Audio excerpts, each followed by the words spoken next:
Merhabalar arkadaşlar. Bugün bir okuma yapacağız. Siz yorumlarda, siz daha okuma tercih ediyorsunuz. Şimdi bu kitap yeni okudum.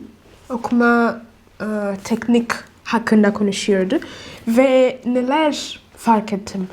Yani bu Türkçe okuyorum. Ve daha önce okuduğum kitaplarım fark ettim. Yani bir kitap okurken her kelime anlamaya çalışıyorum. Her cümle anlamaya bazen hiç anlamıyorum ve tekrar okuyorum ve devam etmiyorum ve bu durumdan moralim bozuluyor. Şimdi bu kitap okurken bir şey fark ettim.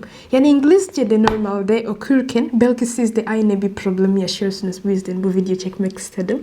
Belki aynı problemi yaşıyorsunuz. İngilizce'den mesela daha önce mesela diyelim boynum ağrıyor. Bilmiyorum neden. Google'da yazacağım. Yani neden bu sorun oldu ve bu gibi şeyler bana verecek.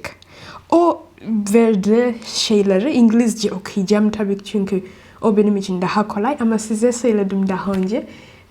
Mesela böyle küçük problem hemen öğrenmek istiyorsunuz. Demek ki daha odaklanacaksınız bu problem çözmek için ve orada kelimeler öğreneceksiniz. Şimdi neyi bu okuma videoda neyi odaklanacağız? Ben normalde mesela o durumda ne yapacağım? Bir blog açtım. Mesela ilk seçenek açtım. Onu çıktığında ne yapacağım? Yani her şeyi, her kelime, her cümle tamamen okumayacağım. Ve öğrenmek istediğim bir sonuç alacağım. Bazen okumak bunu yapabilirsiniz. Yani her zaman İngilizce bir şey okumaya çalışırken her şeyi okumak zorunda değilsiniz. Çünkü mesela bir şey burada anlatıyorlardı.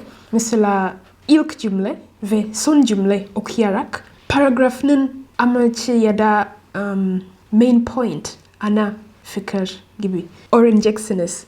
Bu bir şeyi beraber pratikte yapacağız. Bu sizin için nasıl faydalı olabilir? Mesela bazen insanlara diyorum her gün bir şeyler okumaya çalışmalısın. Onlar diyorlar ben okuma vakit bulamıyorum. Her gün mesela bir küçücük bir şey kendini bulduktan sonra okuyacağın bir şey hızlıca okuyabilirsiniz.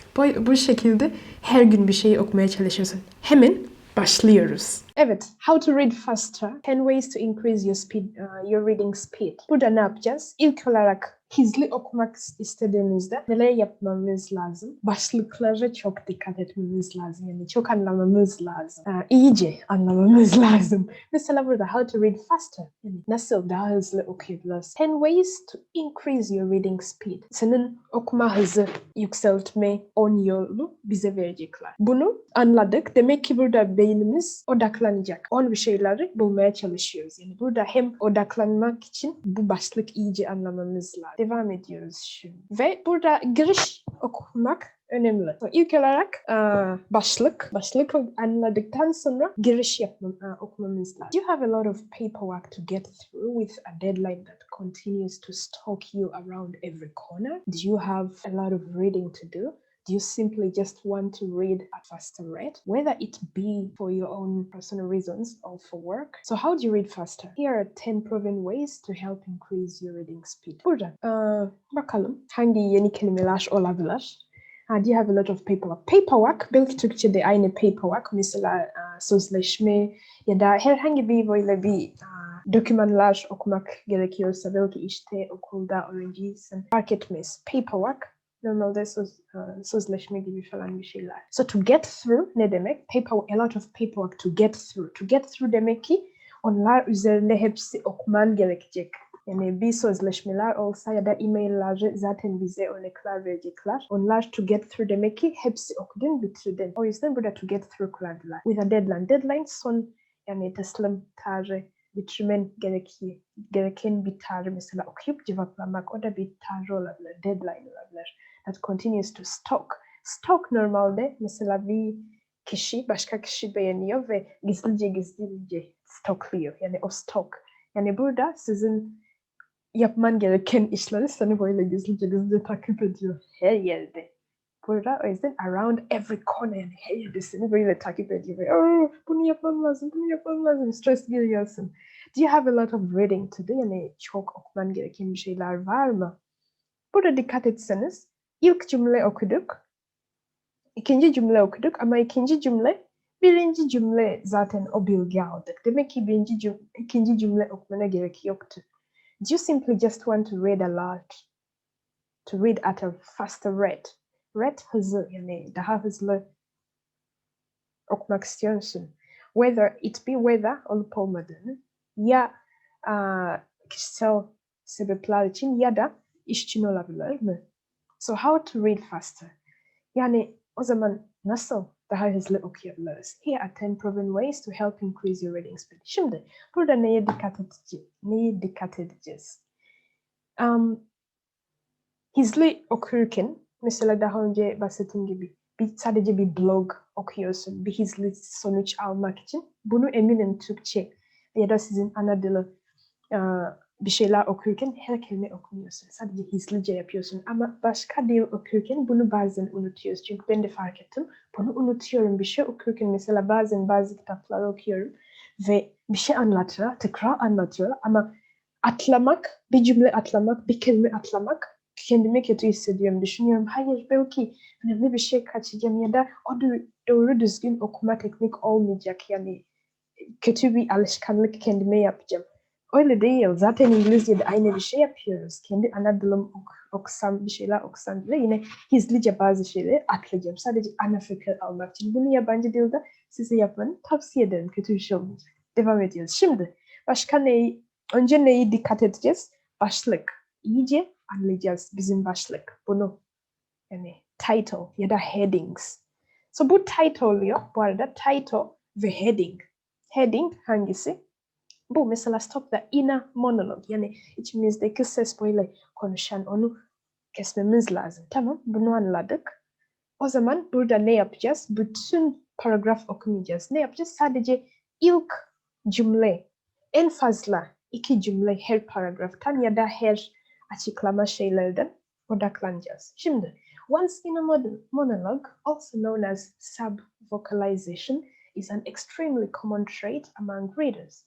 It is the process of speaking the words in your head as you read, and it is the biggest obstacle that gets in the way of you being able to increase your reading speed. Burada büyük kelimeler var ama monolog Türkçe içimizdeki, so birinin içindeki monolog, also known as, onun başka kelimeleriyle sub-vocalization, Türkçesi bilmiyorum ama içimizdeki böyle seslendirmek mi gibi. Is an extremely common trait. Extremely, çok. Bir karakter, yaygın bir karakter among readers, yani okuma seven insanları, okuyanlar. Bu içimizdeki ses çok yaygın, herkese oluyor. It's the process of speaking the words, yani bu işlem nasıl bir şey? İçimizdeki bir şeyler seslendiriyoruz okurken bizim kafada. And it is the biggest obstacle ve en büyük engellemek gibi bir şey. That gets in the way of you being able to increase your reading speed. Yani senin hız yükseltmek için bu onu engelliyor. So it gets in the way of you being able to can gibi düşünebiliriz. Yani yapabilmek, yani hızlı okuyabilmek durumu bunu engelliyor. It gets in the way. Get in the way demek bir şey senin yolun üzerinde duruyor. Şimdi bunlar okumayacağız. Ne yapacağız? Sadece hızlıca böyle bir cümle hızlıca ya da kelime yapacağız. So if you're hearing voices in your head when you're reading, don't fret. Yani burada onu merak etme. Tamam, devam ediyoruz. Do you recall instructions? Read in your head as I read the passage aloud. Yani bunu hatırlıyor musun? Instructions yani talimat. Ya da okulda bize böyle bizim öğretmenler söylediği bir şey. So do you recall? Recall hatırlamak. Ya da do you remember diyebiliriz. Burada recall var. So do you recall the instructions? Bu talimatları hatırlıyor musun? Read in your head as I read the passage aloud. Yani hocalar diyorlardı. Kafanızda yüksek ses kafanızda oku. Ben yüksek sesle aloud, yüksek sesle bu bizim makale ya da passaj. Türkçe var mı? Galiba yok. Yani bunu ben okurken siz kafanızda takip et gibi hocalar söylüyorlardı. Yani burada başka detaylara girmeyeceğiz ama hatırlayacağız. Evet, hocalarımız öyle söylüyorlardı. When you were initially taught to read, you were taught to sound out everything and read aloud. And initially, başlangıçta. Taught, teach, taught, geçmiş. So, biz çocukken ya da baştan okumayı öğretirken bize ne öğrettiler? Her şeyi seslendirmek. Sound out everything. Sound out everything. Her şeyi seslendirmek and read aloud. Ve yüksek sesle okumak. Tamam, devam ediyoruz. Her şeyi okumuyoruz. Why does this slow you down? Neden bu bize yavaşlatıyor? Tamam, bu önemli. The average reading speed is pretty much the same as the average talking speed. Yani bizim ortalama okuma hızı neredeyse, pretty much demek. Neredeyse aynı hız bizim konuşma hızı. According to Forbes, the average adult reading speed is 300 words per minute. Yani Forbes bir magazin.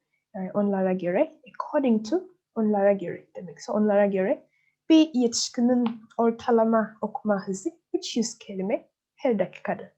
The average talking speed is the same. Ve konuşma hızı da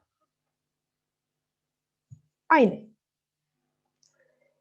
So, since most people are in the habit of saying the words aloud in their heads as they read, they tend to read around the same pace as they talk. Yani burada anladık ana fikir, yani bizim konuşma yavaş olduğu için okuma da seslendirmeye çalışsak okumamız çok hızlı olmayacak. Yani burada detaya okumana gerek yok. Devam edeceğiz. Yani bazı şeyleri atlayacağız. For example, when you see a yield sign, do you actually stop to speak the word in your head? Of course not. If you have a hard time attempting this, try reading with instrumental music playing in headphones. Burada bize bir sonuç verdiler. Yani her şeyi anlamaya çalışmayalım. If you have a hard time attempting this, yani bunu denemeye zorluyorsun. Yani attempting neyi denemek? O zaman geri gitmemiz lazım. For example, when you yield a sign, when you see a yield sign, yani bir tabela gördüğünüzde sign bazen imza, yani imza atacaksın. Burada imza at, sign, ama burada tabela demek. Yani örneğin bir tabela gördüğünde do you actually stop, yani to speak the word in your head, yani mesela yürüyorsun sokakta, tabela gördün, durdurup bu kelime söylemek duruyor musun? Hayır. Tabii ki hayır. Of course not. You just look at it and process it automatically. Yani sadece bakıp otomatik olarak onu anlıyorsun. Burada process normalde process ve process. Process işlem. Process işlem yapmak. Bir tane ikisi aynı şekilde yazılıyor. Ama bir tane isim, diğeri fiil olarak kullanılmış. So just look at it and process it automatically. Yani direkt onu işliyorsun. This is what you need to be doing when you read your print materials, such as books or paperwork. Yani bunu yapman gereken bir şeyler okurken. If you have hard time attempting this, try reading with instrumental music playing in headphones or chew on some gum. Burada diyorlar, bu senin için zorsa, yani bazı şeyler okurken sadece anlayacaksın. Onu seslendirmeyeceğiz. Bu senin için zor geliyorsa o zaman okurken bir instrumental müzik çalacaksın. Kulaklık kullanarak ya da sakız çiğneyeceksin. Çiğnemek. Geri kalan okumayacağız, devam edeceğiz. Word chunking. Chunk böyle bir o nasıl bir şey? Chunk yani böyle bir grup olarak. So word chunking yani kelimeleri gruplandırmak gibi. Word chunking closely parallels with the idea of eliminating the inner monologue. This is... detayları okumuyoruz. Sadece ilk ne? İlk cümle.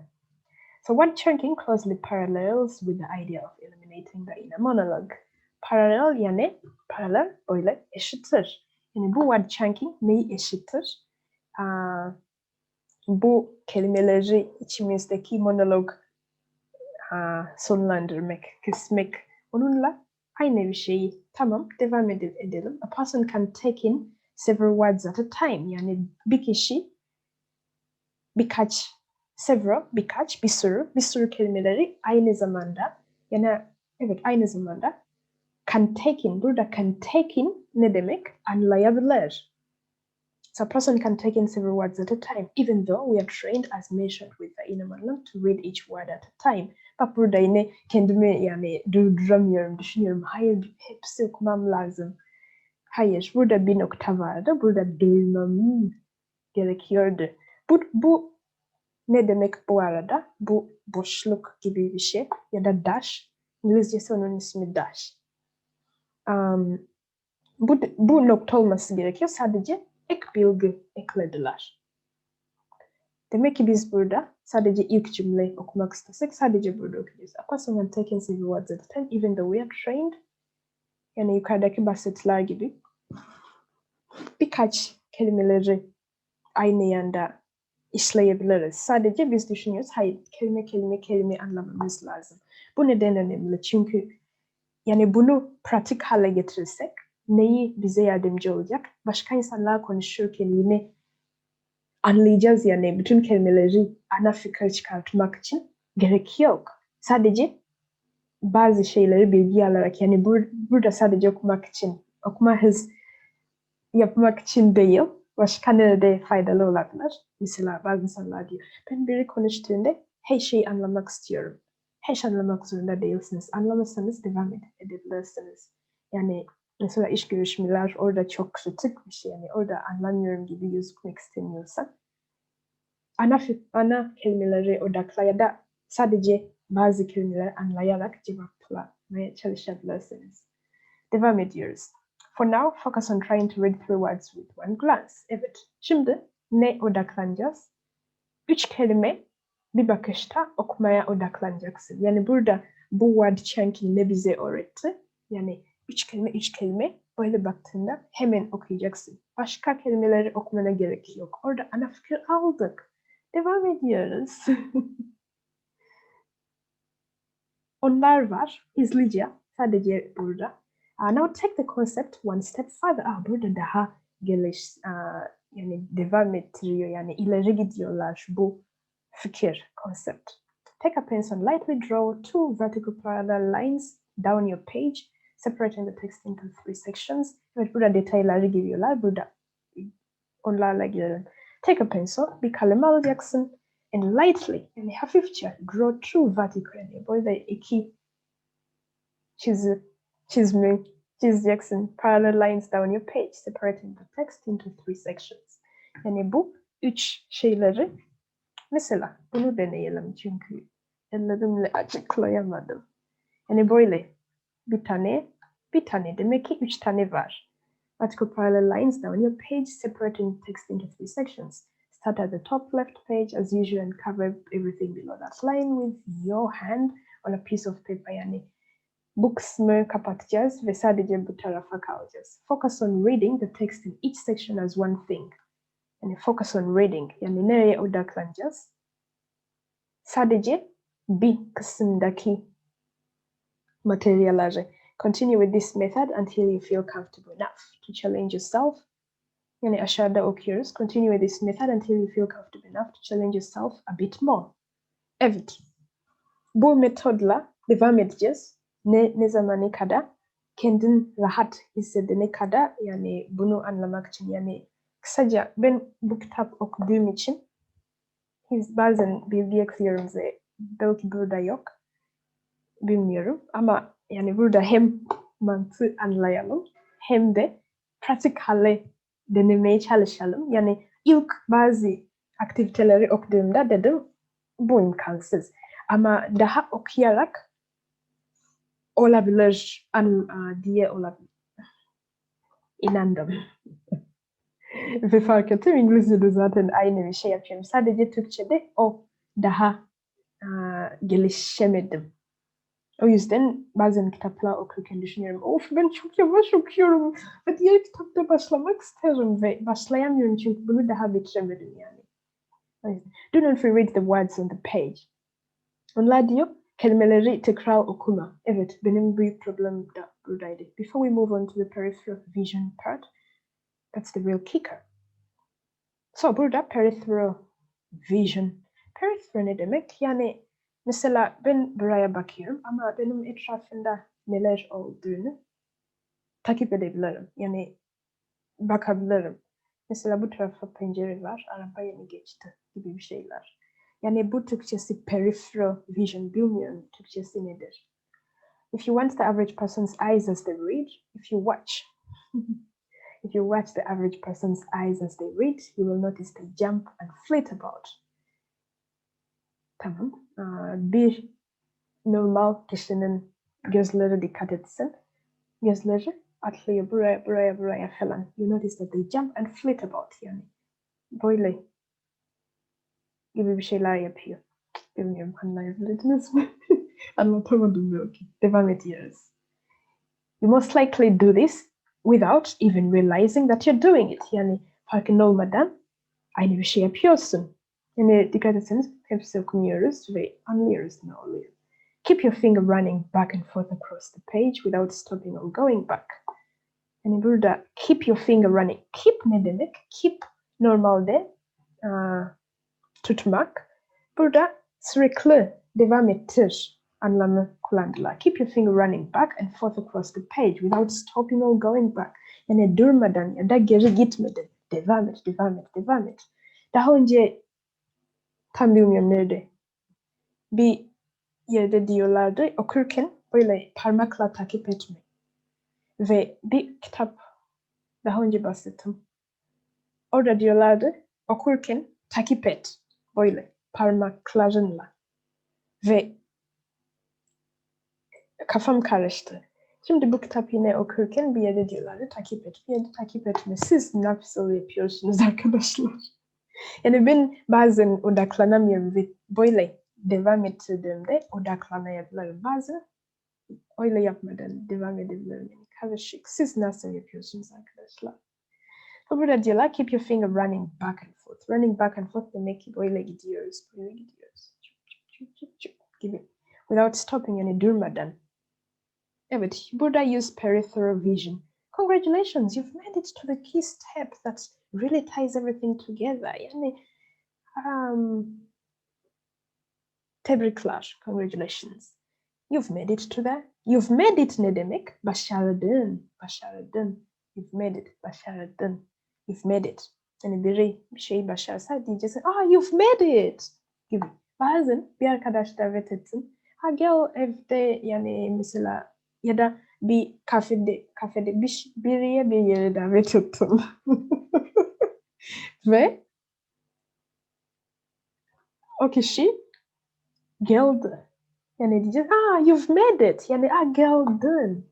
Yine bu kalıp kullanabilirsiniz. You've made it. Burada başardın.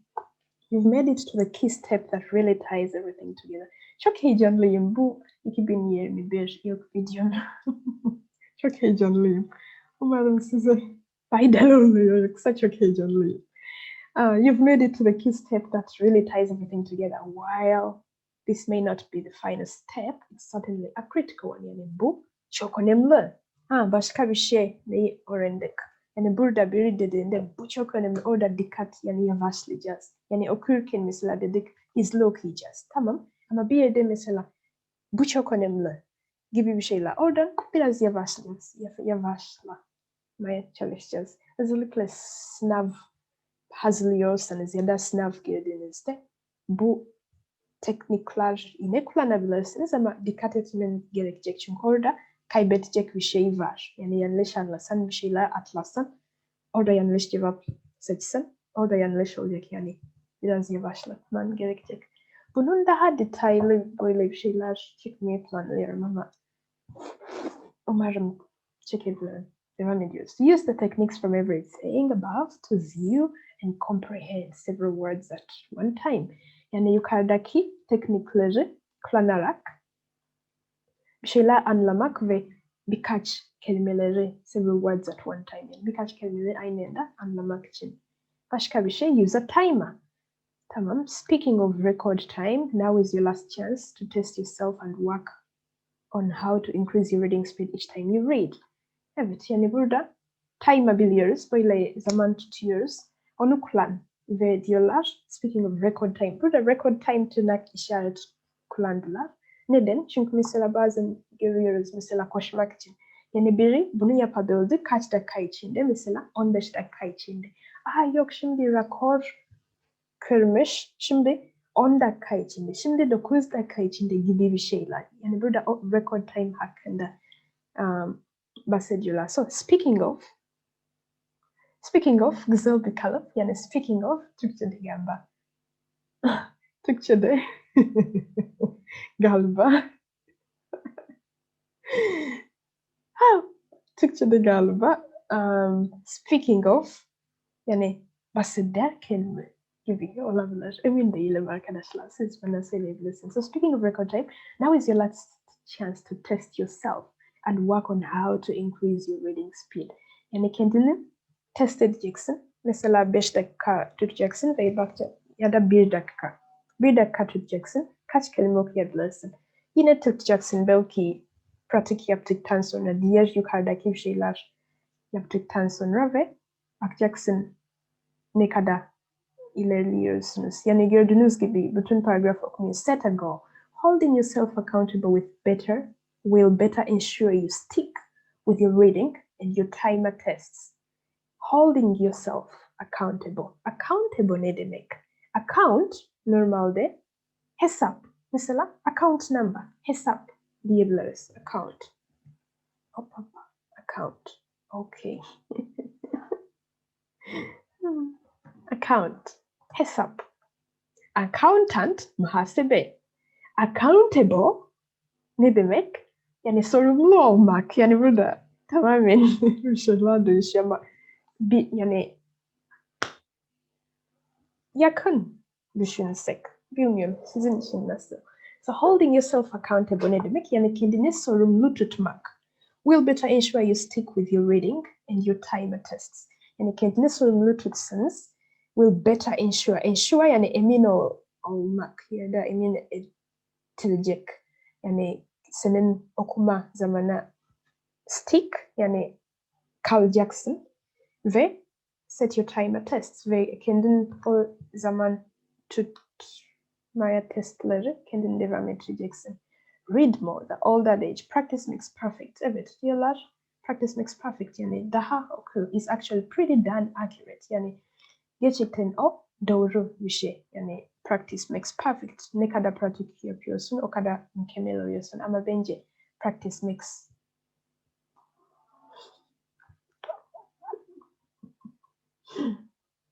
devam ediyoruz. Evet. Use a marker.